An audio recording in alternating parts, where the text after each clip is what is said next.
Gibbs, driver of the 13 Mitigator Ford Fusion. I'd like to thank you for listening to Let's Talk Racing.tv.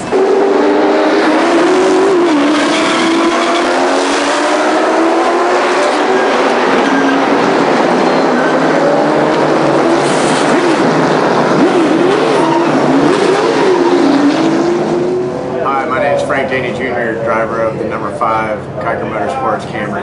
Welcome to Let's Talk Racing TV.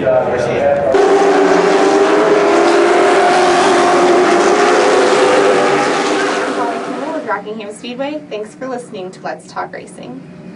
I'm Tony Peter, driver of the number 17 Toyota in the NASCAR Camp World Truck Series, and you're listening to Let's Talk Racing.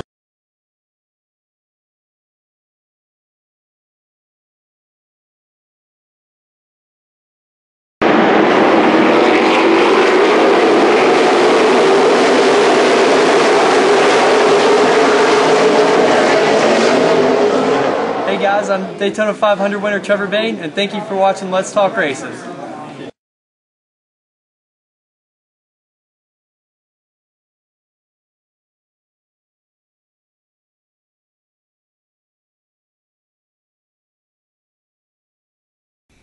Like I walk into a meeting. I'd like to welcome everybody to Let's Talk Racing. If y'all were catching it, we were talking with Bryan Morehouse on the phone. How you doing tonight, Bryan? How y'all guys doing?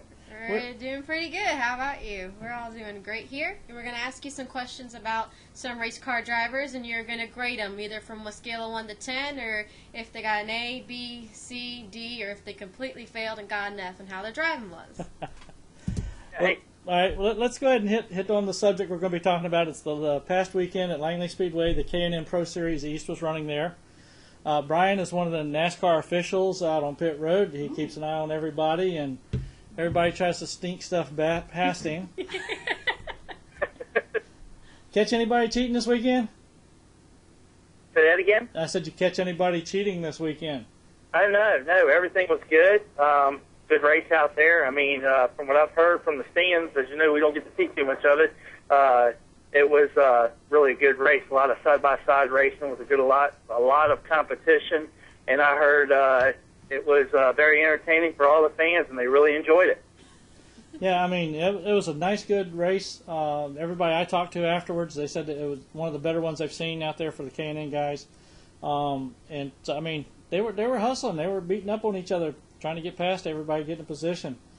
I know Travis Pastrana, he got knocked back a couple of times, and who else was it? Chase? Yeah, Chase got knocked back a few times there. Yeah.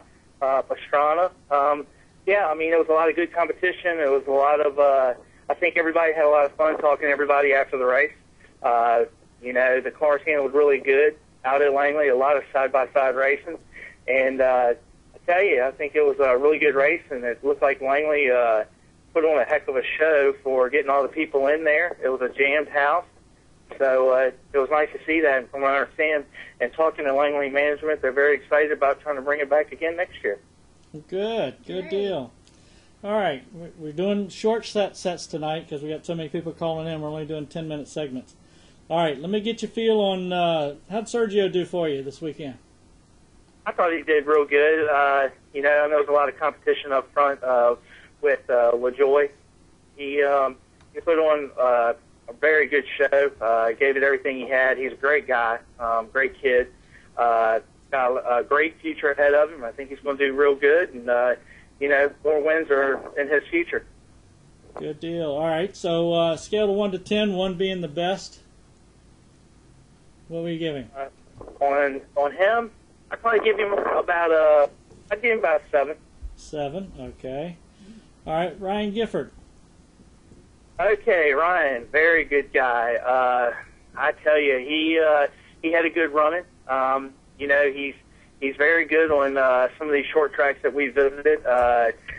Very good race car driver. I think he's got a good future ahead of him with Rev Racing. You know, I think in about another 2 years you're going to be hearing that name a lot more. And you going to let me give him between a 1 and 10? Yep, that's what we're going to run. I would give him about 6. 6. Okay. All right, Bryan Ortiz. No, say it again. Bryan Ortiz. Number 4 driver. Number 4. I had them in the pit area. Very good guy. Wasn't too used to him in a series last year. I believe I don't know a whole lot about this young gentleman. His crew's very good. I think he's going to learn a lot from Revolution Racing. Giving him more time, I think that he's going to develop to be a pretty good driver. They've got a good team over there with Revolution Racing, which is a 4-car team with Max Siegel, heading up that organization, and Jefferson Hodges, of course, who used to be out at Langley, being competition director. I think in another quite a few years, you're going to be hearing that name a little bit too, and I'd probably give him about a 6. All right. Let's skip to Corey LaJoie. Corey LaJoie. I don't want to be a favorite on this. I mean, because, he is a Kannapolis boy. That's, calm down. Jeez. But he's a good race car driver. Corey has shown that he can race anything, from UARA to modifieds with the North, the South, to K&N cars. He had a heck of a run this year when we were at Bristol and sort of got knocked back. Very good sport. His dad's Randy LaJoie, one of the good nationwide drivers, 2-time champion. I think Corey had somebody really good to learn from, and that's a gentleman I think you're going to be hearing a lot of. Of course, it's going to take a lot of hard work getting up there, but I really like Corey, his ability, and basically his work ethic and everything. I'm going to have to give Corey about an 8. All right, sounds good. Wow. Let's see. What about Jorge Arteaga? Another D4D driver. Yeah, like I said, that's a great organization coming from. They've got Rev Racing, is a developmental program, like this whole series is. But they've got a good work ethic over there, and I think in due time he's going to be doing pretty good himself. There's about another 6. All right. It's Bryan Morehouse. Bryan Morehouse on the phone, NASCAR official from K&N. All right. Let's go with Brandon Godovic. Hey, man, hometown boy from Langley Speedway. I think a lot of his whole race team is dad, who also raced in the 64 car. They're part of 646 Racing. The kid's guy has really, in the last 2 years, has really come a long way. Got good equipment, and I'm going to tell you what, I really think Brandon, in due time, you're going to be able to find this kid really progressing through the ranks. He's another one. I think, you give him about a 6. I might even give the kid about a 7 because he's come a long way in the last year of racing. He's learned how to really handle the car, and he's not scared of nothing. And it was really good to see him finish, I believe it was 3rd out there this week in front of the hometown crowd out at Langley. All right, we got 2 minutes left. Let's do one on Travis Pastrana. Travis Pastrana, I'd never heard of that guy, and then all of a sudden everybody wanted his autograph, Yeah, you saw the line. True statement there. True statement. Yeah, I don't get into motocross and X Games and everything else, but I'll be honest with you. I met him this last year out at Richmond. Very nice gentleman. I've heard he's had, broken bones all over his body, but he's a heck of a competitor. I really like the way that he can get in a race car. He looks really comfortable in it. He did a good job out at Langley Speedway, like he has done at so many other racetracks this year with the K&N East. That's a guy that I would probably give about a 6.5 to a 7. Okay. All right. Well, that left you with 20 seconds to go. You didn't ask me about Chase Elliott. Oh, goodness.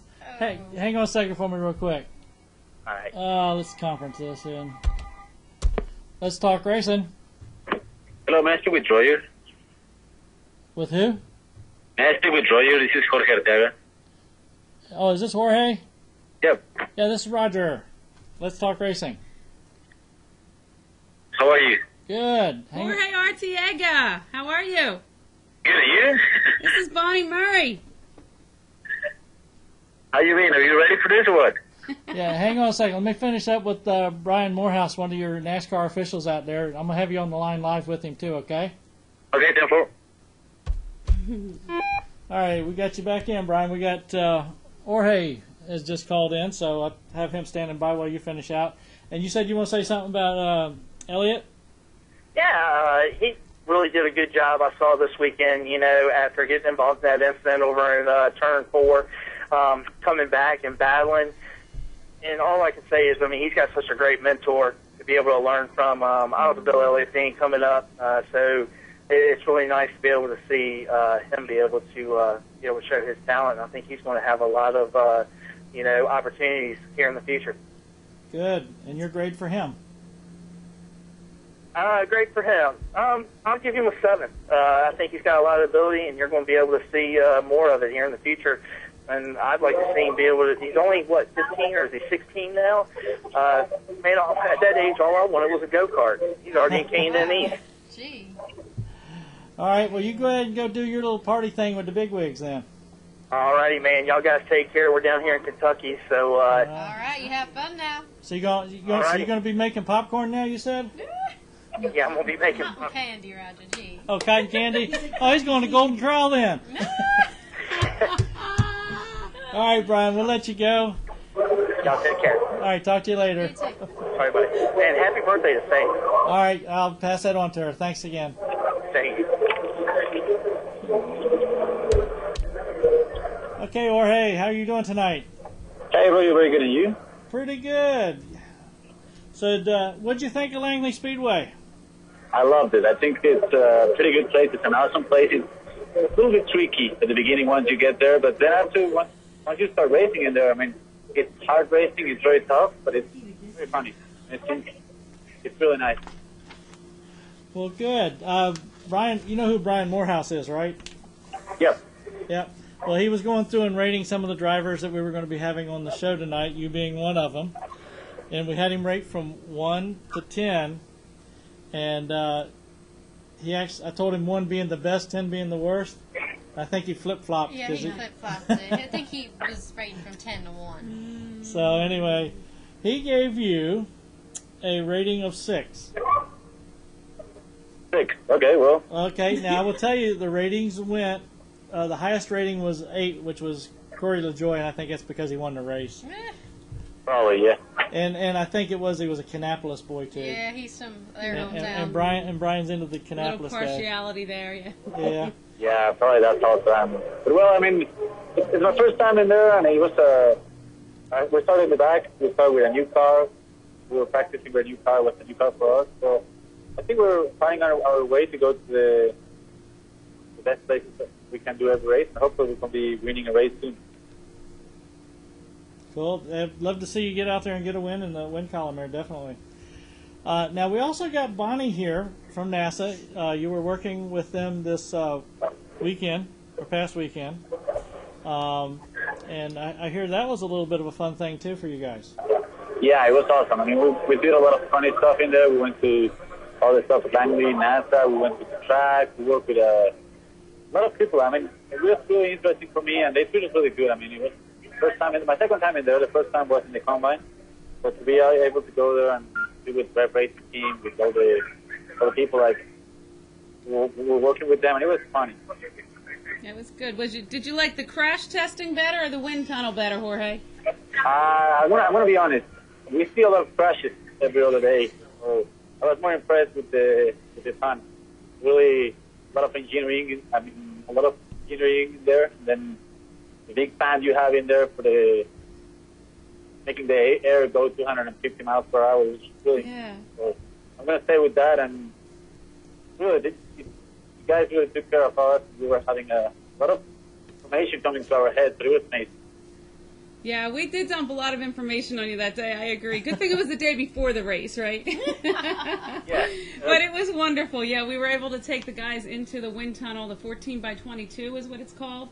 And it is the tunnel where we have done some testing on NASCAR cars. Jorge, do you remember whose car they said they tested? Because I don't. No, I think I'm not able to say that. I think it's some... Yeah, well, they had one of the racing teams. That's probably a better way to put it anyway, right? So one of the racing teams had tested in there, and this was a while ago. Our tunnels are actually built for aeronautics testing, of course, for planes. But the aeronautics, and if you could hand me my wing there, I'll show the aeronautics testing. Oh, I'm the wingman. You're the wingman. I got my wingman here. See, we're good. I'm showing them my foam wing, Jorge. You know I love that element. So when we put when we put planes in the wind tunnel, the reason they're in there is because air moving over this airfoil shape, we're able to collect statistics on. Well, if you flip this over, that becomes the shape that is on the cars. And so the very shape that creates lift for an airplane, this curved surface on the top and the flat surface on the bottom, you flip it over and now it creates downforce on a race car. And yeah, so, you know, I was impressed with all the things that NASA developed not only for them to explore the universe, but also that we use in NASCAR and some of the different sports we use it. And it was amazing. I mean, you can see the nomics, the suits we use. We have another suit we use with the water flowing into the system, so it holds the system of the driver, the body. It was pretty good. And then also the crash testing was good. I mean, the huge pool you had in there was fun. yeah, that was really neat, and that was a Richard Petty car, and that car is still there. So I know we can say that because that's still sitting at Langley, and that was to test. That was for safety reasons. It was to test the barrier that was the precursor to the safer barrier that's now in place. A huge part of NASA research and testing is for safety. And again, that applies to NASCAR. So, of course, they couldn't make the car go fast enough, could they, Jorge? No, we heard Bryan was getting himself in line so he can test the next time you want to test probably a Toyota Camry in there. You know, we did have lots of volunteers. You're right, Jorge.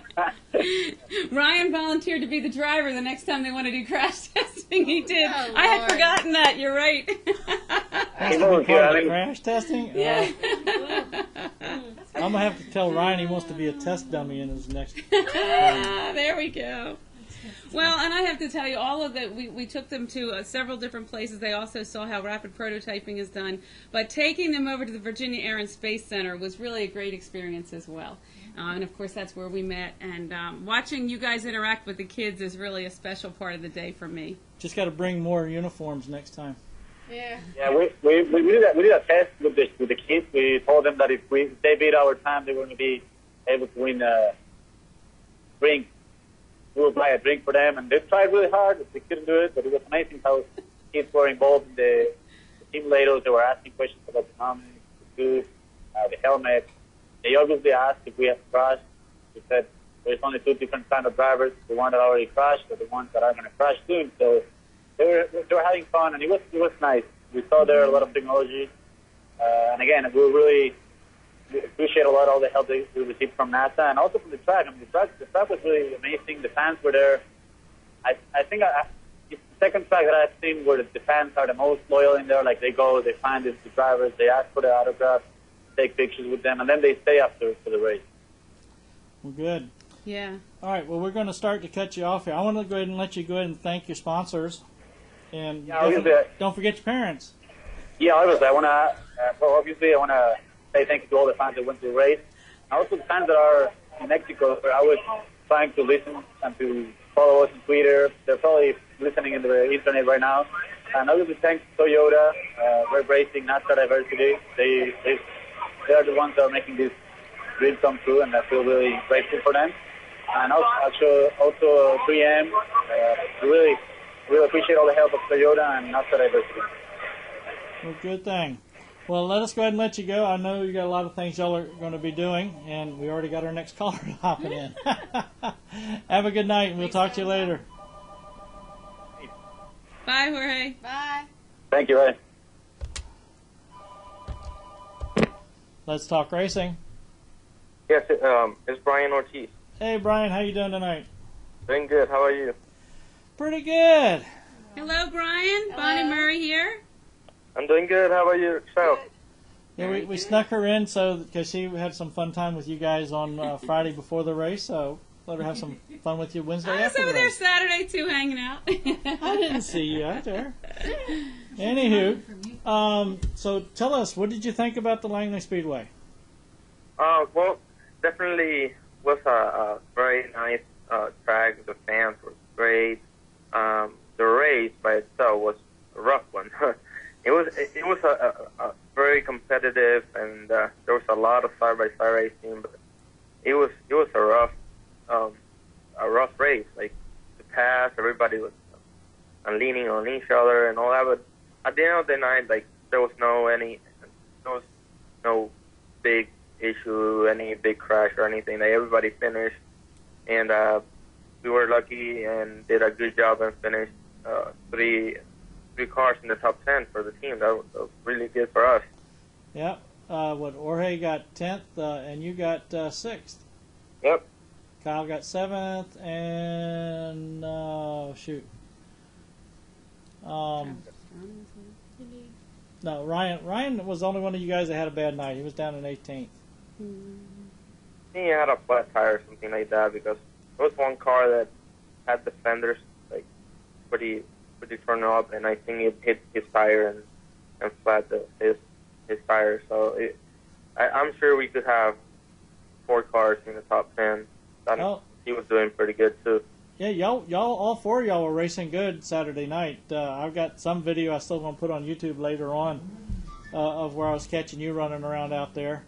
I just kept feeling bad for you, because every time they were doing restarts, you were getting stuck with an even number and getting stuck on the outside. Yeah, that was.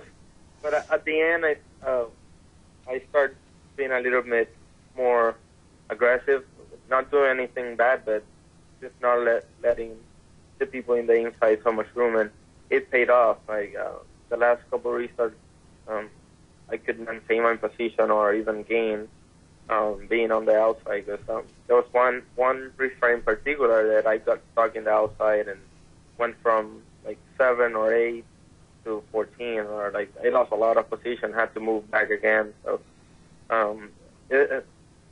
it's things that you learn from them and start and have to change whatever you're doing wrong, and that's why I'm here learning every race, new experience, and thank God I have a great crew chief, Marty. He's very good, and my spotter Jefferson, he's another great person and know a lot. So learning a lot.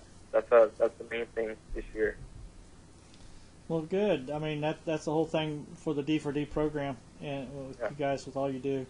And I love seeing when the people that normally can't get the chance to be out there and race. I love it, because everybody knows, and I always preach it, there are tons of people out there with lots of talent, don't have any money, and you'll never see them. Yeah, it's a tough sport right now, and I'm very lucky and fortunate to be part of the NASCAR Diversity Program and have a team like Rev Racing, supporters and partners of the team like Toyota. That if it wasn't because of them, like I said in the last interview, like it's not possible for me. And you have to be grateful for companies and organizations like that give you an opportunity to continue doing and showing what you can do. Yeah, because with you guys, a lot of drivers have launched from the D4D program and have been able to get some rides somewhere in NASCAR and are able to continue to compete. And hopefully that's what you'll be able to get here in the next year or so, or however. I don't know how long. How many years are you eligible for the D4D? I think it's 4. But the D4D is a great ladder for me, and it exposure to so many different places and teams and organizations, and going and racing in a great equipment and showing what can you do on the track, and right now it's really paying off for me. I'm moving a lot to continue looking for sponsors and all that, so I could move up. Right now, that's the word. You need to find sponsors to continue going up. And because of the good performance that we could do, thanks to the team, I've been able to have good meetings and all that with different companies to help me continue going up. So if you do it right with the program, you could be successful, and that's like Darryl Wallace has done a great job, and others like Paulie Haraka. He used the program too. In the meantime, he was in the program. He moved a lot and found some sponsors to be able to put the full season truck this year. So I'm doing that. I'm moving a lot. I'm right now in Puerto Rico. I have a couple meetings here this week and next. So I have to work hard to make it. So I'm doing that. Well, you're a great inspiration as well. You know, a lot of the children that I work with can really see themselves in you guys, and that's really wonderful. So it's good for the sport. It's good for kids in general as well. You know, you're great role models for a lot of the kids, and it was great to see you be able to do that at the Air and Space Center on Friday afternoon. Thank you. Appreciate it. It was good to have you there. Now, I'm going to get to the good news, bad news things here. We did have Brian Morehouse, one of your officials that's out there. He went through and rated some of you guys. Oh, we got somebody calling early here. Keep talking, no snatch on the phone. Okay. Well, we had him rate you guys on a scale from 1 to 10, and when we asked him a question, and we said, how well did he think that you raced? 10 being the best, he gave you a 6. Okay. Yes. So how do you feel about him rating you at that? Like, do you feel that you raced well and that's your best? I'm pretty sure you tried really hard, because I know that's not probably easy. Yeah, sometimes being out the outside, you don't see the effort that not only myself but my team put every week to prepare the cars and make it as best as possible. And the race, there's sometimes you don't have luck, or people don't know what is happening in the car. Like we have issues in the Brehm, in the Bristol. That was the first race. I couldn't qualify because we have a mechanical issue. So, and I finished 14. But yes, I came from 36 in a very short race, and there's a lot of things that happen that people may not notice. So it's all right. It's not gonna do anything different for me. I'm gonna continue racing and doing the best job I can. And that's great. Keep that attitude up. Yeah. Yeah. Well, the good news side of that is that he said that he loves how you're doing. He wants to see more of it, and he thinks that you are good, but you've got progress yet to go. And he likes seeing you. I think pretty much all the guys from D4D with the Rev Racing, he sees it with you guys racing each week, and he can see y'all progress. Yeah, definitely. For me, it's a new car. I don't have much car experience compared to a lot of people here, and I don't have the same track time. So it's something that, for me, I learned in the race weekends. Every race is a new racetrack for me, so it's another difficulty. Not a difficulty, but just a lot of people that race in the series that have been in the track at least or raced last year. So it's something that I'm learning, and I know still a lot to learn and progress. So I understand it. I'm fine with it. I will be fine. All right, Brian. Learning from my team and other people, so it'll be good. All right. Well, let me go ahead and let you get your sponsors thanked, and then we're going to go ahead and move on to Ryan, who's standing off to the side here. Okay. Well, I want to thank you guys for inviting me in the show. It's always great to be able to have people like you and support us. Also, the diversity program from NASCAR, Rev Racing, Toyota, that they're in my car and supporting the whole team. So very grateful for them and all our partners. And thanks again. Don't forget Mom and Dad. Yeah, gee, keep them out. Right now, they're my emotional supporters. It's always great to have them at the track. Last weekend, it was my mom's birthday, and it was really cool to have her there. I'm good, and very happy to have my sponsors that are the ones that are making this happen right now. Cool. All right. Well, appreciate you being on the show with us, and we'll go ahead and let you get back to your routine. Thank you very much. Thank All you. right. Good night. Good night. Bye, Brian. Okay, Ryan. Hey, how's it going? So, pretty good. Are we having fun tonight yet? Oh yeah, just getting ready to go inside and try and get my bags packed and get ready to head home to Tennessee for the weekend. Ryan Gifford heading to Tennessee. Now that works. Hi, Ryan. It's Bonnie. Hey, how are you? I'm always good. Good talking to you. Yes, ma'am. Now, what? All right. Now we've asked the other drivers. We're going to ask you too. What did you think of the Langley Speedway, the track itself, and the race? Well, that was my second time going to Langley. I definitely enjoy going up there. There's always a lot of cool stuff to do and get to go see. And the racetrack's a really racy place for as flat and as slick as it is. I think it allows for a lot of two wide racing, which fans love to see.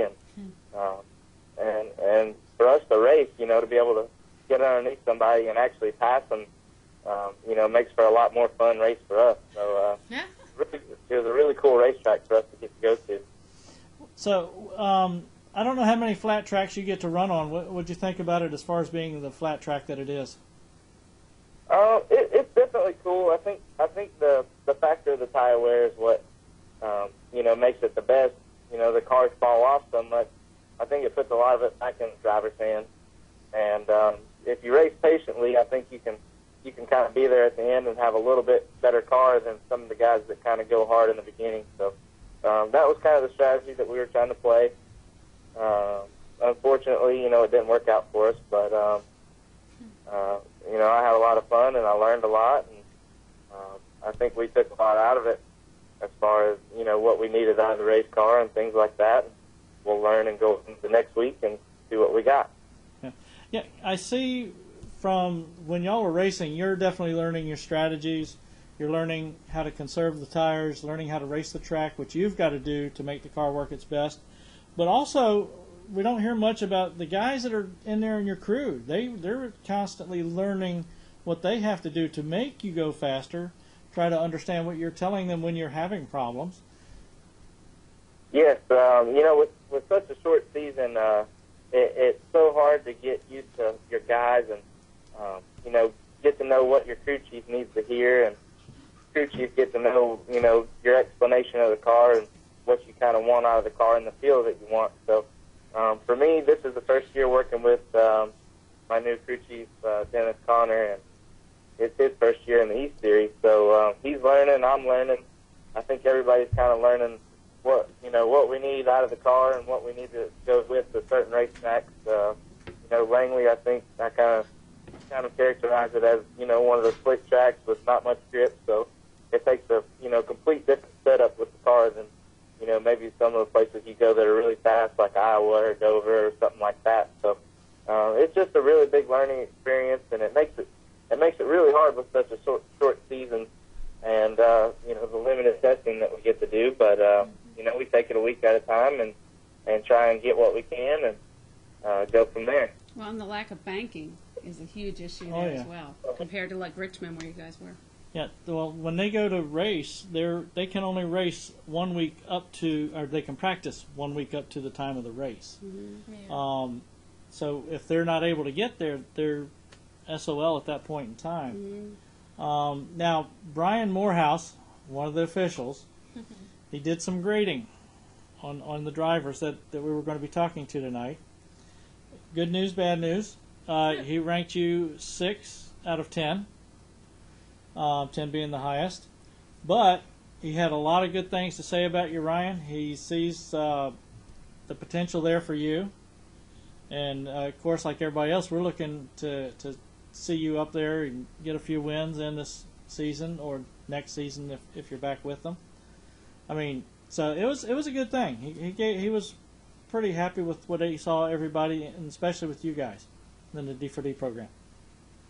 Well, I definitely appreciate it, and I do think it's a great program for drivers to come through that don't have the experience or the funding to go out there and go out there and race with some of these guys. And for me, if I wasn't involved with the program, I wouldn't be able to do it. So I'm definitely thankful, and I try and learn every week. You know, we're still hunting that elusive first win. I've had several second-place finishes and several really good runs where we've been leading, and, you know, things happen or run out of fuel or I mess up or, you know, lots of things like that. So, you know, we take it as a learning experience, and I'm definitely trying to learn as much as I can every week and take as much out of it as I can. So. Well, and you've had your challenges to deal with. You know, you had things happen here in Hampton, and you had things happen over in Richmond. You were running really strong over in Richmond a while back, and then things happened. So, you know, you're learning how to handle all that kind of stuff too. So. That's right. You gotta keep a good attitude through it all, and you know, I try and focus on that and stay positive and just, you know, take it week by week, and you know, I think we got a really good team, a really strong team that's, you know, capable of going out and winning races. We just got to hit it right and stay patient until that time comes. And right. I think we definitely have our areas that we struggle, but you know, you gotta work on those and then go to the places where you're confident and go capitalize on what you know you have. So we'll go on to the next few weeks and a couple more of these little slick short tracks, and then we'll go to some of the bigger racetracks where I feel like I have a little better advantage. Right. Well, and, you know, I've worked with you enough, Ryan, to know you have a whole other skill set that's very valuable as well, and that is your ability to work with the kids and to get them to understand the sport of racing, and especially how NASA's been involved in the sport of racing. I know you brought your suit with you the other day, and you were letting the kids try that on, and I hope you know that meant the world to them. I mean, they were very interested in doing that, and I appreciate all that you do with that as well, and how much you're able to talk about the different NASA technologies that are in racing. Well, yeah, I definitely think another area that I try and focus on is being involved with the race cars and knowing a lot about them. So I definitely was really familiar on how the NASA technologies do relate, and I've had a ball working with you and NASA, Bonnie. So thank you for having me at those events. It's really awesome to get to see all those little kids, you know, their faces light up and how excited they are, because I remember how excited I used to be. And I think that there's not a lot of kids that get exposed to NASCAR as much anymore. So any chance I get to, you know, talk and share with them my experiences and how much fun I've had over the years is definitely a great opportunity for me.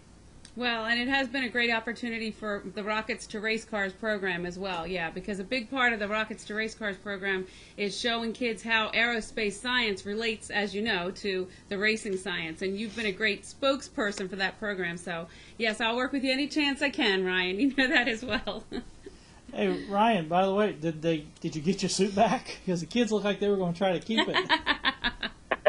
Yeah, I got it back.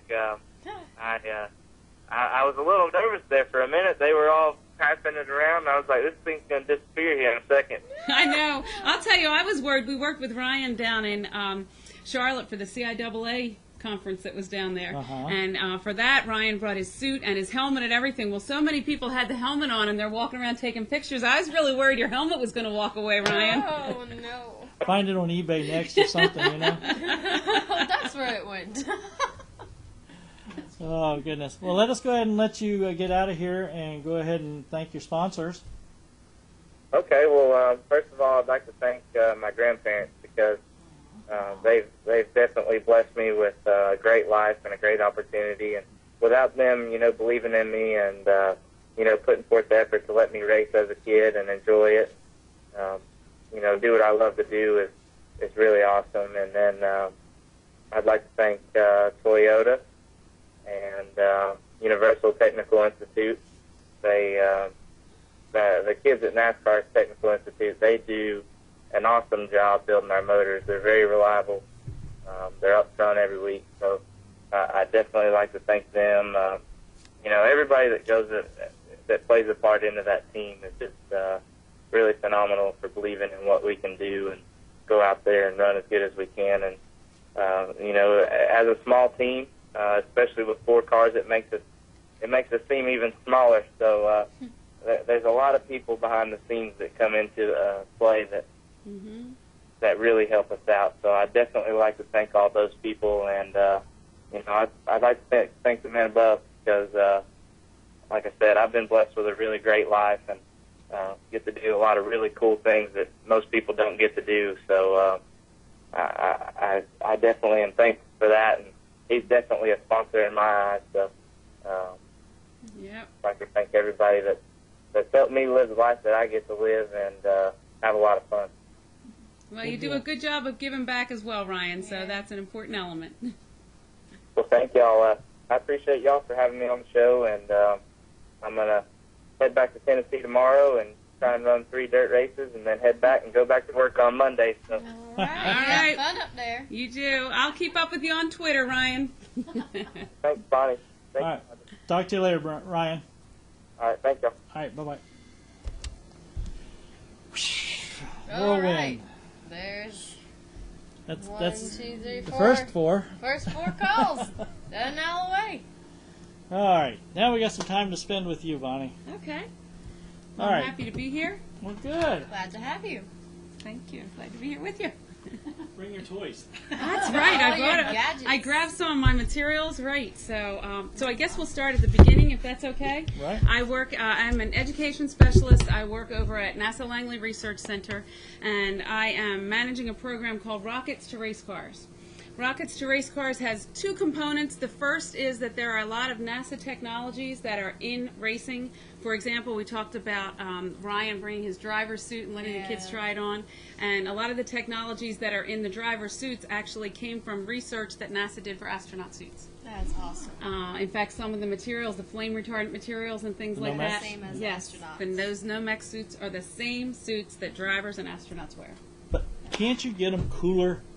Actually, there's another element. I spent years wearing doggone fire suits, when I was racing, and you sweat your buns off. You do. I have gone to a Saturday night and lose 10 pounds of sweat. Maybe they make them a little better now. There is, Well, have you ever worn a cooling suit? They didn't have them back in the 90s. Okay, because that's another NASA technology that's in racing. I know. And it's Some actually, of my friends are wearing them now. The nice blue suits with the little tubes. Yep. Yeah, I can bring one on some other time when we get together, maybe. But it's a tight-fitting suit, and there are actually little tubes of water that are sewn into the suit. So it'll keep it cool. Exactly right. And that water is pumped through the suit, and astronauts wear that because there's great extremes in the atmosphere or in space when they're working. Yes. It can be minus 250 degrees, and an hour later it's 250. Up to 200 degrees. Exactly right. It's very not it's not stable at all. Not stable. No, you're right. When we so those cooling suits can monitor that temperature. Hey, our cooling was this. Sticking a hand out the window a little bit, forming a cup so it blew at you. It was a bad and all of those aerodynamics are part of... Put a little extra drag on the car, but I didn't care. I wanted a little cool air. No, Lord, But those aerodynamics are the other part of the Rockets to Racecars program. Because as I showed you with the wing a little while ago, a race car in a lot of ways is an upside-down airplane. If you think of this as being an airplane, thank you. If you think of this as being an airplane wing and the air is coming this way, this curved surface creates a low pressure area. Right. And the higher pressure then is here, and we achieve lift, and the plane is able to take off and fly. Well, if you flip that over, that curved surface is still creating low pressure, and now the high pressure is I hate here. to tell you this, it doesn't always help. Well, it keeps the car on the ground and not flying in the air. So I've flown in a race car, okay? Yeah, sure. Yeah, I mean, if you catch and you get enough air, you'll lift. Yes, but that's what that's designed. Well, actually, it's designed to prevent that, but also to create grip. The downforce is giving you that grip. And there are a lot of testing technologies that are done by NASCAR now to create the flaps on the top of the cars that come up that during way the spin. You don't fly so like that you don't have. flip. Right. And a lot of that started in wind tunnel testing. And they tested here at Langley in the past. Of course, now there's the Aerodyne Tunnel down in Mooresville, North Carolina. So that's pretty much where the testing's done now. So tires are another important element of racing, and they're also important for NASA. This is a slice of a shuttle tire. So a slice meaning that it's going this way. The shuttle tire stands probably almost as high as this counter would be. And that round tire, if you slice through it and pull this piece out, that's what this is. Oh, Lord. So you can see the steel beads that are in here. because unlike an automobile tire that gets inflated to about 32 psi, somewhere around there, the shuttle tire is inflated to about 320 psi. Got a little bit more weight to carry. Because it's got to hold all that rocket when it's going down and coming landing. So. When the shuttle lands, it lands on 4 main gear tires that are in the back, so they have to absorb all the weight of the shuttle when it's coming down. My grandparents saw a rocket land at an airport once. They just happened to be at the place at the right time. They got to saw it land. They thought it was the coolest thing. First, they didn't believe the rocket coming towards the airport. They're like, where is that going to land? They didn't expect that, but now the rockets land a lot more in the airports. Well, the shuttle especially, you're right, and that is it is odd that you'd see that the shuttle takes off on those rockets and it lands kind of like a plane. It seems almost like a plane, so you wouldn't expect that out of something that gets shooted out of a rocket. That's into a good the air. point. Yeah. It lands like a brick. It's a glider with a rock potential. It is. It lands like a brick. Yes, it falls out of the sky like a brick. It has zero ability to propel itself in any way. It just falls out of the sky like a brick. Yes. So what we do with these is compare the different tires, and when we go to the tracks for a trackside activation, as part of the program, we have 3 tires: the shuttle tires and then a NASCAR tire. So we can compare treads or lack of tread. Yes, to keep it on the ground. That's right. Yes, to give that traction. Have they worked any with Goodyear at all, or is Goodyear does all its own stuff? Or no, NASA, you mean? Yeah, between NASA and Goodyear or something tires. like that. Right. Well, they were producing. Goodrich was also another one. So Michelin. So we've had various manufacturers for different tires. Firestone. All the good boys. Right. But again, that's one element of the program. The program in general is helping to help kids understand the aerospace science by teaching through racing. You know, kids are excited. They see the shuttle take off. And also, when you can relate that to a sport, NASCAR, that they watch every day, it kind of blows their mind that something like that would be dealing with rocket science is related to a sport they love to watch, exactly the NASCAR. So it fascinates them, and they can relate easier because they can grab onto it. They're thinking, okay, a sport's science, that works out fine. Yes. Yeah. It's a win-win for everybody, and which is good in racing, of course. Yep. We always like wins. Yeah, that's right. Yeah. So by helping kids understand the science that is in the sport that they love, we're actually helping them to understand the aerospace industry as well. So it's a great win for NASA also. We're getting future aerospace engineers by helping them understand the sport of racing, which we love as well because it's all about the same science. And then racing gets more fans and more people interested. It's a win-win. Yeah. Everybody's a winner in that one. It's a good one. And I've really enjoyed working with the drivers in the D4D program. Yeah. It's been a great one. I mean, now, y'all were going through all the different wind or some of the wind tunnels out there. I think you said you told me they actually got to go in where the propellers were. Right. We took them into the 14 by 22. NASA has several different wind tunnels. Some are supersonic, some hypersonic. But the one that we took them into is called a full scale, in that you put the full scale vehicle into it. Right. So the cars actually fit in there instead of having to put a little model in. Just the real. So the whole car was in there. Yes. Really cool. We can put that in there. Now for planes we use models because they're larger than the cars would be. Yes. So it's not a full scale 747 inside one of those things. It's not going to work. It's not going to work like that. No. But we did have the full scale race car in there, and that fan. There's one fan involved in that particular tunnel, and it can create wind speeds up to about 250 miles an hour. So that was appropriate for NASCAR testing as well. Quite gone that fast. 170. No. And general track speeds are right about 200, I guess. Yes. Yeah, depending on. Well, that's like at Michigan. Michigan, they got up to the average speed was up over 205, almost 210, I think. And they said, okay, we're changing the tires. That's where we're it going to goes. slow you down. Change the tires, change the pressure, And depending on track surfaces, I mean, they were getting record speeds at Pocono back in June because it was a whole new track surface. They just took that down to the dirt and rebuilt Pocono. And so they were getting much faster speeds. They still didn't break 200, though. Now, question for you. I know we got Corey LaJoie will be calling in here shortly. Now, on the tires and everything, do y'all test like the NASCAR guys do? They're going to go out there. They're going to start their car at a set pressure. They're going to run a few laps. Of course, the pressure is going to build up due to heat and change the characteristics of how the car and what it will do. Do y'all try anything with the tires themselves of trying to play pressure?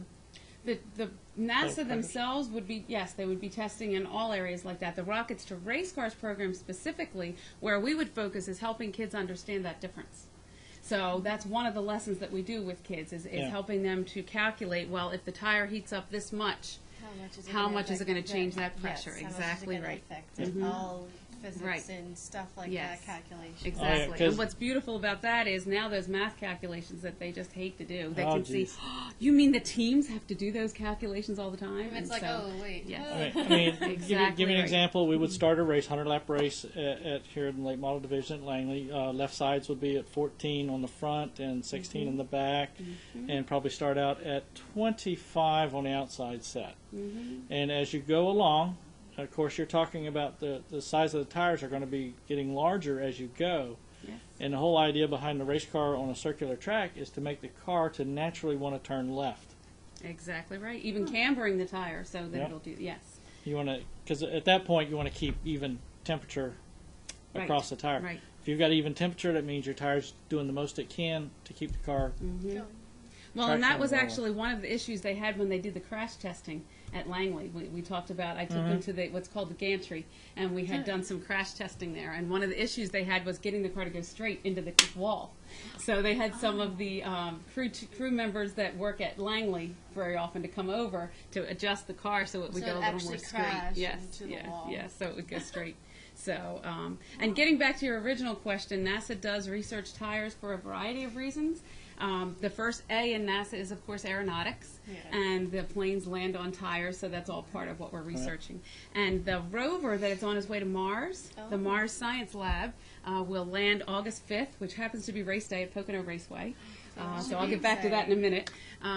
But it lands August 5th, and when it lands, it will be the first rover ever to land on its tires. So that was a huge research project for NASA to get the tires for that. That should be a good achievement. Yeah, it'll be neat. Well, you'll hear more about that August 5th at Pocono Raceway. We will do an activation there. Let's talk racing. It's Corey. Hey, Corey, how you doing tonight? Good, and you? Pretty good. Well, let's get straight to the question here. What did you think about Langley Speedway? My opinion on it now is a little bit better than it was last year about this time.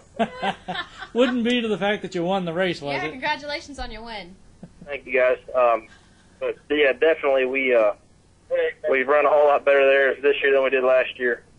We struggled to run about 8th there last year, but this year we had that new race car. We've been running all the short tracks, and that thing run really good.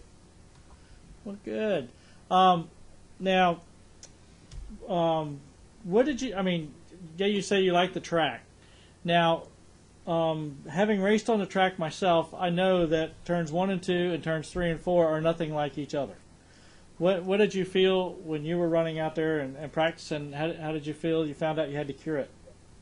Oh, well, I mean, anytime you got a good car at the track, it's easy to find the fast racing line, and you know, and the grip actually moves around in the race. You know, you got to run different spots of the apron to try to find grip and both ends. But 3 and 4 is a little bit harder corner to find the grip, because obviously the apron 1 and 2 has got a lot more grip than everything else. So if you put all 4 tires on the apron coming out of 2, then that's a hot ticket. Cool. Now I did notice a lot of you guys, we have that emergency lane down lower, and a lot of y'all were taking really big advantage of hopping down there. What did you think about the different angle once you hit down at that point? I mean, it was the difference between grip between that new pavement and the racetrack was night and day difference. And as soon as you get off onto the actual racetrack, you had zero grip.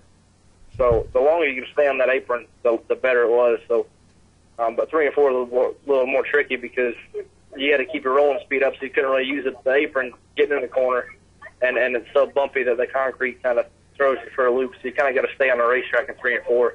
Yeah, and then coming out of 4 there, you have that little bit of bump, and if you're not used to it and don't know where to place the tires, it will offset the car. So, by the way, you know Brian Morehouse, right? I'm not good with names. I'm pretty good with faces, though. He's one of the NASCAR officials that keeps watch over you guys like hawks. Oh, okay. Yeah, I know Brian. Anyway, he went through and gave some grades to some of you guys that were racing. He was on at the beginning of the show. He gave you the top mark of the group at an 8 out of 10. That's good. So you got P1 on that for the night, on that too here. Who's that up against? That was against Sergio, Ryan Gifford, Bryan Ortiz, Jorge Arteaga, Rick Godovic, and Pastrana. Okay. Well, I'd hope I get the top grade out of that. If I ain't doing that, I ain't doing something right. Now, I've talked to your dad many times. And do you help him out with his business as well? Yeah, whenever he needs a hand, I'll weld a seat or something and jump in. But mostly, I've been able to work on my race cars and prepare them like they need to be. That's the biggest thing difference between last year and this year. Last year we didn't have anybody working on the car all day, and this year it's me full time and my buddy pretty much half the day. So that's just, we went from being a fifth place car last year to being a first, second, or third place car this year. That's the biggest difference, just preparation. Now you were the first repeat winner this year too, correct? Yeah. Okay. Apparently things are working out good with you and Ron Otto? Yeah, we definitely we're learning each other, and I'm learning what he needs out of me for information, and he's learning, what I need whenever I tell him something. And then we've actually been able to make really good calls of adjustments to make before the race, even after practice, and where we might not be as good as we think we need to be, and we'll make some changes to get us a lot better in the race. So we've been in that situation a couple of times this year, and especially Langley, we weren't as good as I thought we should have been, but we made a couple of changes and got where we needed to be in the race. Now, I'm going to get you to throw out a quick little race resume. Tell the people listening and watching the show where you started at and how you got to where you're at now. I run go-karts, and then from go-karts went to the Bandoleros, and then run Legends cars for a little bit, and Pro Challenge, late models, and these cars. Think you're going to be able to be moving up further on here before too long? Depends on if I find the money tree or not. Yeah, you got to find out where they plant those money trees at, right? Yeah. Well, if you find one, tell me. Texas oil fields is a good place to start, but hey, what can you say? What do you think of the people that you're racing against in the K&N series? It's tough. You got a bunch of really good cars. Sometimes the cars are better than the actual drivers are, but there's a lot of really good guys with a lot of talent, and it's tough. Granted, we've won 2 races, but and we probably give about 3 up, but it ain't like we don't have to work for it every week. We definitely show up more about a fifth place car, and we gotta bear down and make the right changes and get us where we need to be. All right, how instrumental has your father been in your career here so far? It's huge. I definitely wouldn't be where I'm at without him. And he hustles harder than anybody trying to find sponsors and resources to try to do what we're doing. And there's nobody else in the same boat that we are. There's some people doing it on a small budget, but just the people that help us out and the resources that we have, it definitely wouldn't be possible if it wasn't for Dad's connections and the friends that he's made over his career. Okay. Now, I hope this next question doesn't get you in trouble. Oh. Do you use one of your dad's seats in your car? Oh, of course. Yeah, I built. This was one you did yourself? For the whole deal, yeah. Oh, good. Yeah, I've been to some of the tracks where he's had the seats out there and people were checking them out and everything else. So I always think that's cool and stop by and visit with him. Yeah, no, he definitely takes a lot of pride in his product, and it shows. We definitely don't have the cheapest seat, but we do have the safest seat, that's for sure. Okay, well, the engineering of racing is a big part of things as well. So, well, let's give you time to thank your sponsors. All right, everybody who helps out, Sims Metal Management, LaJoie's Auto Wrecking with my grandpa, he helps us out probably the most. LaJoie's Seating, and we got so many associate sponsors. I'd be here all day telling you, but that's about it for big sponsors. We got cars. We got sponsors that come in, race per race, like Virginia Motor Speedway and Dewey Automotive Group for Iowa, places like that. and we just pick up local businesses here and there that want to be on a car for pennies on the dollar, or what it'd be for a big team. But I'm very thankful for every dollar that's been given to our program and every piece and part. So we're going to keep on doing what we're doing, and hopefully we can be at the top at November 3rd here at Rockingham. All right. I might get up with you and your dad about some ideas on some sponsorship stuff we've started to put out there in the mix, and get back with you on that, okay? All right. Sounds good. All right. Well, have a good night, and we will talk to you later. Thank you. All right. Thank you. All right. Bye. Bye.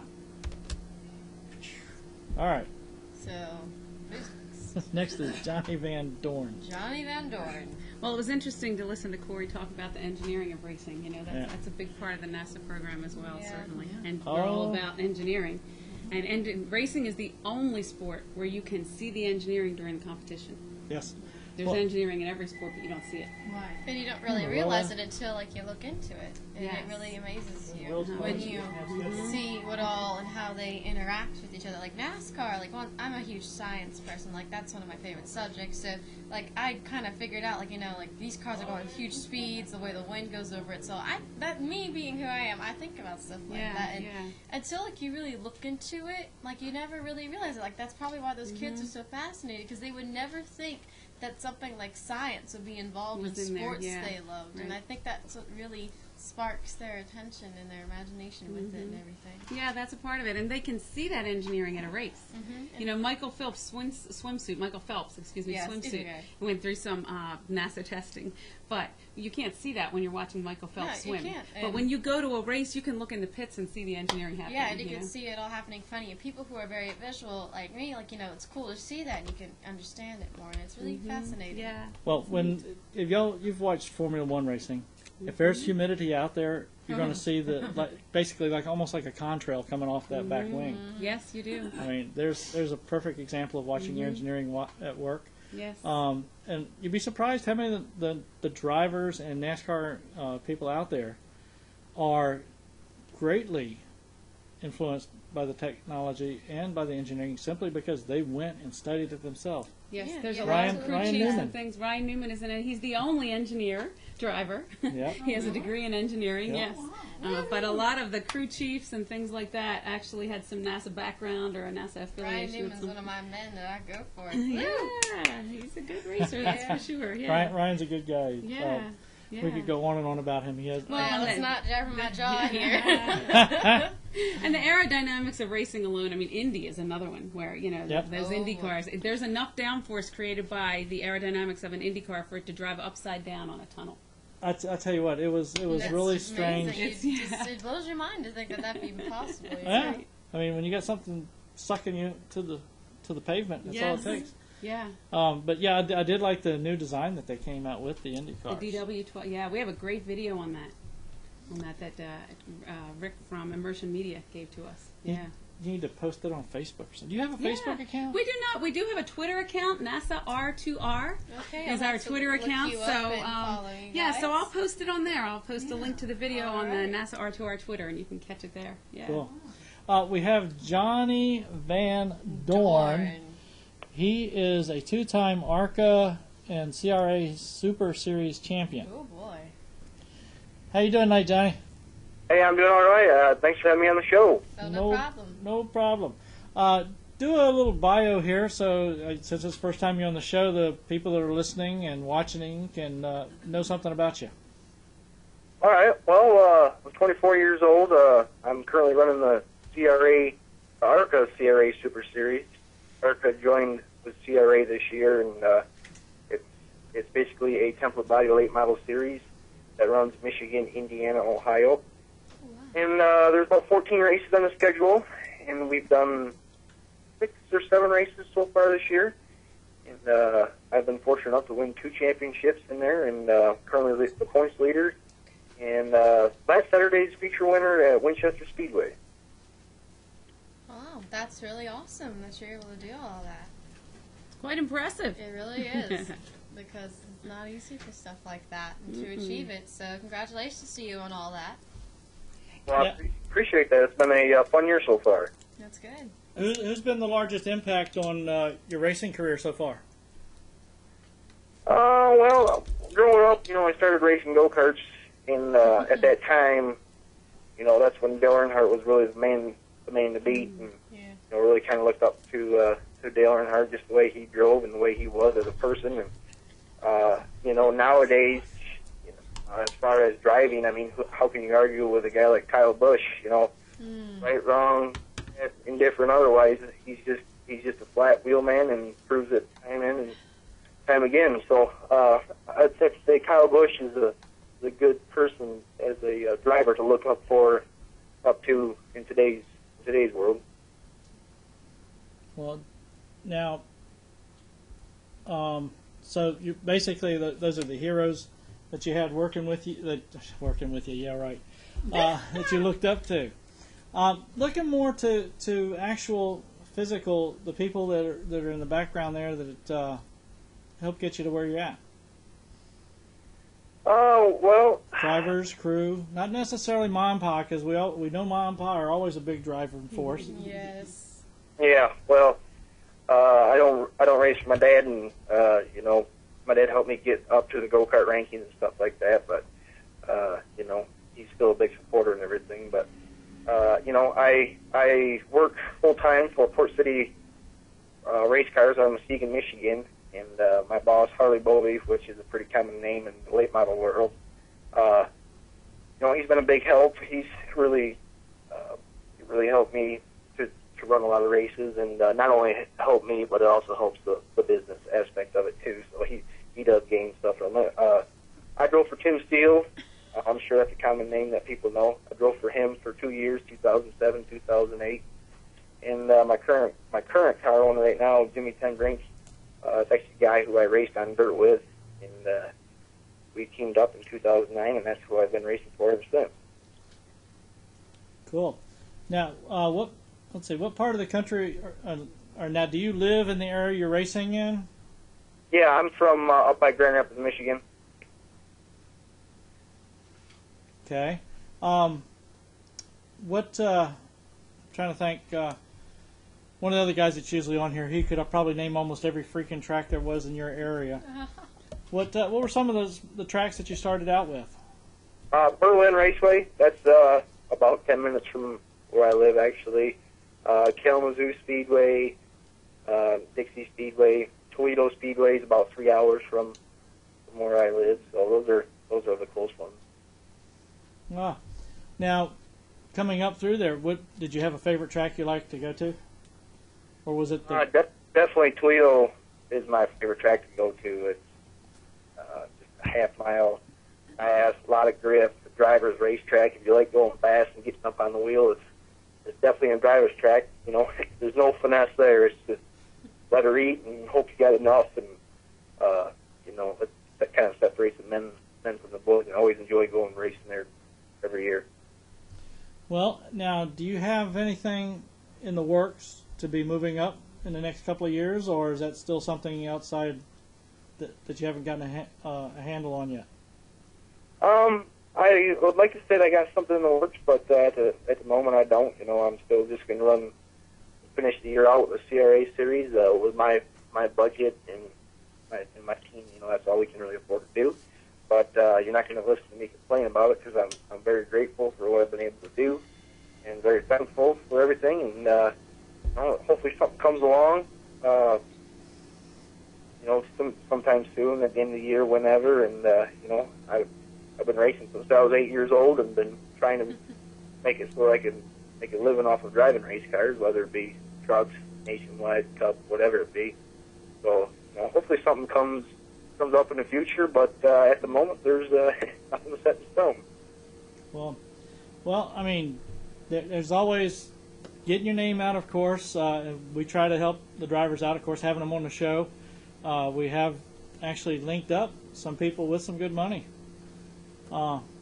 It's not unusual for somebody to get up with us and try to get in touch with the driver we had on the show, and next thing you know, $200,000 goes into the race team. Well, that'd be great, but why don't we just go ahead and make the announcement that I'm going to be running the Let's Talk Racing house truck and the truck series full time next year. Why don't we just go ahead and make the announcement right now? Well, that would be good. Now all you got to do is find me somebody to give me some money. I do this show for free. It's all my own money into this mess. Yeah. But we have fun. The hardest thing, of course, I come from racing as well. I used to run late models myself, and I was lucky. I met some people online, actually, through the NASCAR chat room. People owned some businesses and sent us money. That was always nice to see. Certainly. But yeah, you got a lot of people out there. Everything's being utilized. Trying to get everybody through the internet. Any type of social marketing you can do, and it's all cutthroat out there right now. Well, and they say that luck is really where skill and opportunity meet. Yes. You should talk to Bonnie here. You've got the skill going, and opportunity will come along. Now, Bonnie's with NASA. Maybe you can get her to wing some money out there for you.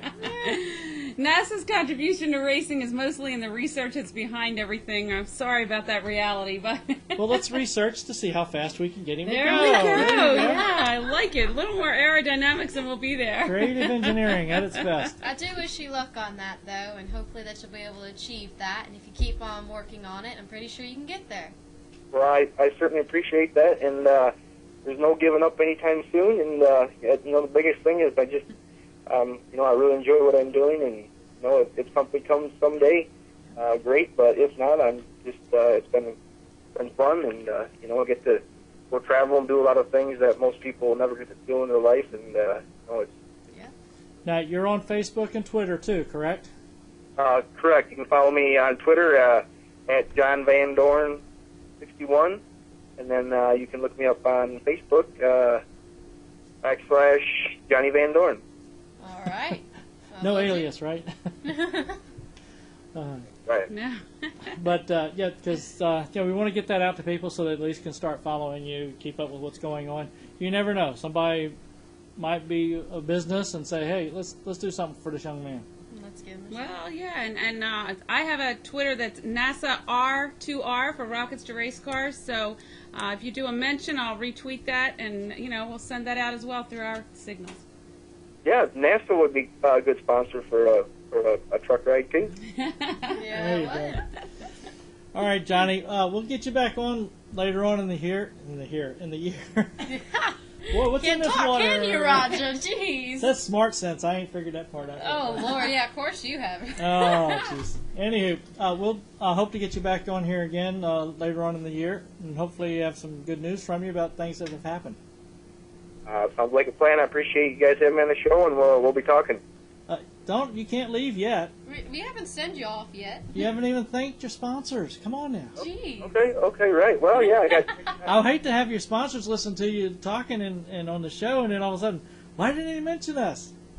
Yeah, you're correct. You're correct. I gotta keep you right. I tell you, that's bad already. Oh, Lord, Roger. I got great support this year. I got really good people behind me. Jake.com, Magic Transportation, Port City Racecars, McGonigal Engines, Earth Service and Supply. I got to thank my crew, Bob, Ron, Dirk, my car owner, Jimmy Tenbrink. There's so many people that got their hands involved in this that make it possible, that don't get a lot of credit. And most importantly, I got to thank the good Lord for keeping us all safe and allowing us to do what we do. Amen to that. Good deal. Amen. Well, you go ahead and have yourself a good night and have some good racing in your future. All right, so I can sign off now? Now you can go. Yeah, you can go. We'll kick you to the curb now. We'll talk to you. All right, bye, Johnny. Thank you. We have fun. All right. That was a great show. Great. Good to be here. Some of the stuff he was talking about there can relate to it. Like I said, trying to... You drive trucks, you said?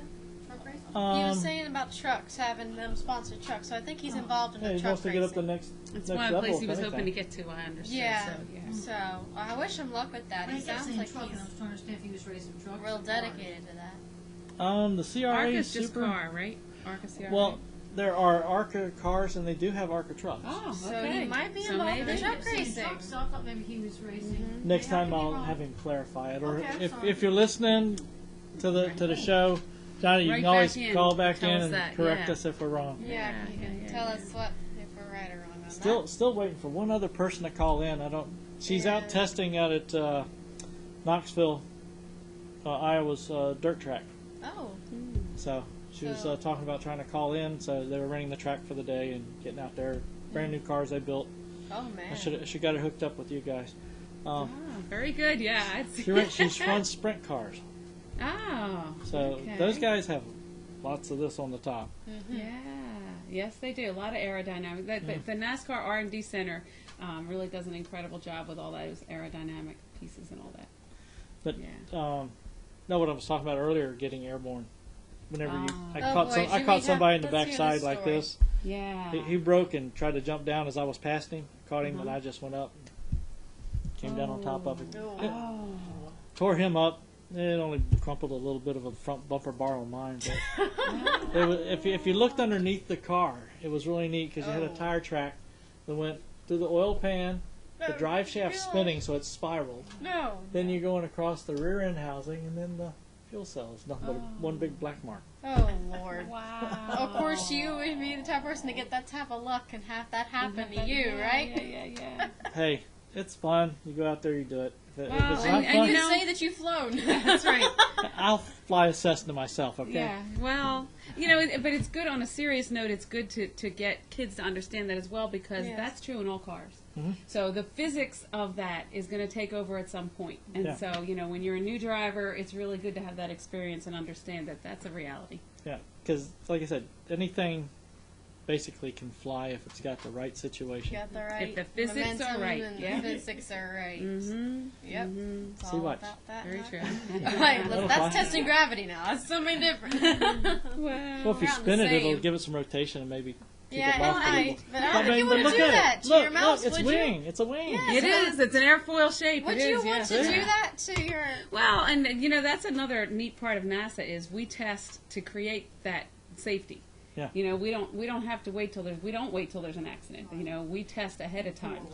So we're collecting all that data and all that to prevent all the accidents that are happening. All right, time for you to give us your resume, how you got to where you're at here. I was a teacher. I'm an educator for NASA, and I've been an educator all of my life. I was a teacher for 20-some years in the classroom, background in science education. And I did a little work in the summers being a teacher at NASCAR tracks, just because it was interesting and the opportunity was there. And so when I began working at NASA, one of the aerodynamic pieces that was easy for me to see was that correlation between racing and the airplanes. And I saw that as a great way to help kids understand.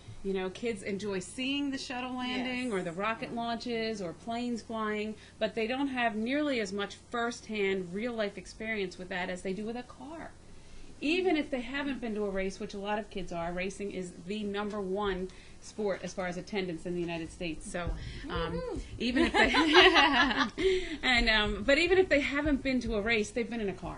Right. They've stuck their hand out the window and they felt the air push it back and they felt drag, and so when you start to explain, maybe they felt flight. Don't ever fall asleep with your feet sticking out and get slapped into by a bee. But everything's a little bit more intense when you're speeding. Yeah, so. Lord, Roger.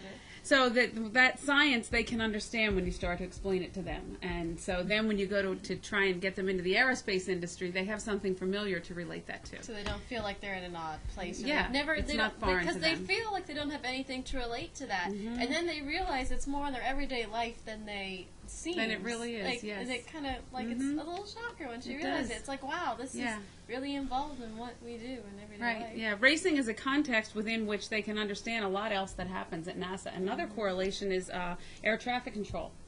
NASA is heavily involved in research of the next-gen air traffic control methods. And air traffic control is actually very similar to the job of a spotter. Yep. Yeah, I guess you're right. Because the air traffic controllers are telling the planes where the other planes are, and the spotters are telling where the cars are, right? So, so there's just a lot of correlations where we can help kids to understand that. Now, are you working any with the Air and Space Center as well? Yes, the Air and Space Center, the Virginia Air and Space Center, is NASA Langley Research Center. It's their visitor center. Cool. Now, I know they used to have where you could sign up to take a bus, and you would be able to go out to NASA and visit. Have they reinstated that back, or is that still They have not really, and a lot of that was just due to security precautions that they're taking out at NASA Langley Research Center, so it did have to do with some of the 9/11 issues and things like that, yes, it did. Yeah, I've been lucky because I know a lot of people that work out at NASA, and have actually go out and repair stuff at NASA from here. So I've been able to go out and be able to check out some of the stuff. I've talked to some of the engineers, and there is a lot of neat stuff that's out there. I wish the kids had as much access as they could. Well, and to speak to that, when they are at the Virginia Air and Space Center, a lot of that access is brought to them. That's why the Virginia Air and Space Center is the visitor center for NASA Langley Research Center, because that's where the public can go to learn about NASA. And from time to time, we do huge events there where we have the NASA engineers at the Air and Space Center. And a lot of times they bring their products that they're working on and their projects, you know. And so you do get to see NASA at the Virginia Air and Space Center, not as much every day as you do on those events, but you definitely do, yeah. Cool. Yeah, and part of that too is NASA Langley Research Center is a research center. So it isn't always, it's a safety issue as well as just bringing kids in to see things that are happening. Yeah, you don't want to turn on the wind tunnel while they're in it. You know. that ground up kids, so, no good. Right. Big turn off. Flight might be cool with it. Well, when you're crash and landing might not be. No. You know, but we just did an event at Busch Gardens where we took a lot of the engineers this past Saturday for Girl Scouts. And we had some of the high ads, the entry, descent, and landing materials that we're testing, and they could see it just like they would if they were at the research center. Now, I just had something flip through my mind, because I know with the wind tunnels, it's always being blown this way, basically. It's sucking the air is the way I get people to remember it, right? Okay. Air is being transferred horizontally. Good, yes. Good. Okay. Now, do y'all ever work anything with air flowing vertically? Well, I would have to say not that I know of, but I would have to look across the agency because there are 10 NASA research centers across the United States. Lord. So there's very likely that one of those is doing something. Well, the reason I was have no thinking idea this, about that. and this is always because I like playing, because like the people that learn how to parachute, and they have the wind machines that you can get out up over top, and it blows you and keeps you basically just floating there. That would be so good if I could have something like that at the Air and Space Center. Yes, yeah. Well, there are some neat chambers like that where it's a vertical air column, that you can experiment with. Yeah, that's cool. I know another difference between a lot of the NASA research and the NASCAR research is where you feel the G's. Because those G-forces are impacting your body. But when you're a driver, the G-forces are coming vertically across your body as you're turning and going, and you're being pushed. Whereas if you're a pilot, those G-forces are coming straight at you. So it's a little difference there. Now here's a cute thing, talking about the G-forces. You ever hear a driver talk about that he drives by the seat of his pants? I'm serious. And it's true because, believe it or not, that's one of the parts that they're using. They're using their tail end to figure out what's happening with the car. Because they're feeling that because it's a vertical force. You're gonna feel anything that's knocking. If you're having issues with a tire, you'll be able to feel it. So if you got a sensitive booty, you can. You can, do good but then racing. it's conveying it. Yes. See, and that's another thing where it's a team effort, and another correlation to NASA because NASA engineering is always done in a team effort. It's not a solitary kind of thing. And so in racing, you've got that whole, how well can the driver convey to his team what he's feeling, whether it's in his booty or whether it's in another part of the car. He's got to communicate with He's them. got to be able to do that, pull that whole team effort thing together. We're out here doing booty now. I don't know about that. You brought that up. You I brought that up. You're my witness. Me and her you are brought not that a up, part yeah. of you bringing that up. I've had a lot of people also asking to get Danica Patrick on here. I don't even know if I want to go through that mess. Oh boy. Well, that'll be stuck off Again, the side. you brought that up. That's We are not a part. Roger, is a girl's booty more sensitive than the male's booty?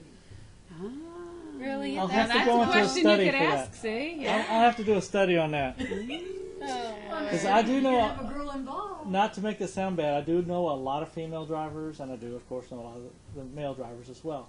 So, be something interesting to think about. Well, and the D4D program has at least one female driver. Yep. So They've that had might be- several, and I know quite a few of them. Well, that might be a good connection to get on the show. She races in the East Series. Yeah, she's not racing in the... Oh, she races in the West Series, excuse me. I'm trying to remember what her name was. I don't know. Don't ask me. I just know she races in the West Series because I never get to see her. But I can always look it up. Well, tonight we had Bonnie Murray from NASA joining in. Brought all my toys. All I did. her Well, not cool all my gadgets. toys, yeah. Well, there's actually a huge exhibit that's part of the program as well. Oh. So, and we're very appreciative to NASCAR. They've been a good partner to work with, you know, to collaborate with, and so we've taken it to many different tracks and been able to showcase everything there as well. So what did you think of the Langley track? I think that the lack of banking is an interesting element of that track. Yeah. So. Hey, testing a lot of G-forces. Well, you're right. Yeah.